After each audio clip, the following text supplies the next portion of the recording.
या बातमीचे प्रायोजक आहेत मनोरंजन नगरी, लहान मुलांसाठी फुल एन्जॉय पॉइंट, पत्ता होम मैदान, पासपोर्ट ऑफिस समोर, सोलापूर.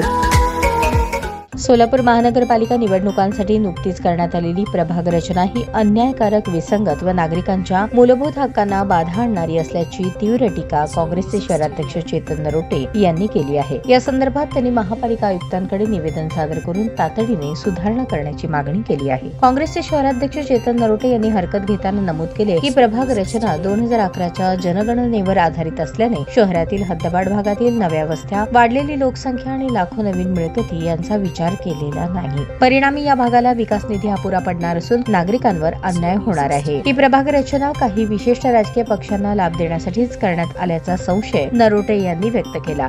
शहरातील नागरिकांना आपला आवाज थेट पोहोचवता यावा यासाठी सिंगल वॉर्ड प्रणाली अत्यावश्यक असल्याचे त्यांनी नमूद केले. त्यांनी पुढे म्हटले की प्रत्येक पंचवार्षिक निवडणुकीपूर्वी लोकसंख्येत नैसर्गिक वाढ लक्षात घेऊन प्रभाग फेररचना केली पाहिजे आणि नगरसेवकांची संख्या देखील वाढवली पाहिजे. केंद्र सरकारने 2025 पासून जनगणना सुरू करण्याची सूचना दिली असून नव्या जनगणनेनुसार सोलापूर महानगरपालिकेची सदस्य संख्या किमान 115 पर्यंत वाढणार आहे. ही वाढ शहराच्या सर्वांगीण विकासासाठी पोषक ठरेल. तसेच सध्याची प्रभाग रचना तात्काळ रद्द करण्यात यावी. सिंगल वॉर्ड प्रणाली लागू करून न्याय व पारदर्शक रचना करावी. प्रत्येक प्रभागातील मतदार संख्या समान ठेवावी. नव्या जनगणनेनुसार नगरसेवकांची संख्या वाढवावी. प्रभाग रचनेला प्रक्रियेला मुदत वाढ देण्यात यावी अशी मागणी केली. पुढे बोलताना ते म्हणाले, महानगरपालिका निवडणुका या फक्त राजकीय नेत्यांच्या लढाया नसून शहराच्या विकासाचा आणि नागरिकांच्या दैनंदिन गरजांचा निर्णय घेणारी महत्वाची प्रक्रिया आहे. त्यामुळे प्रभाग रचना ही नागरिक केंद्रित, पारदर्शक आणि न्याय्य होणे आवश्यक आहे असे चेतन नरोटे यांनी ठामपणे नमूद केले.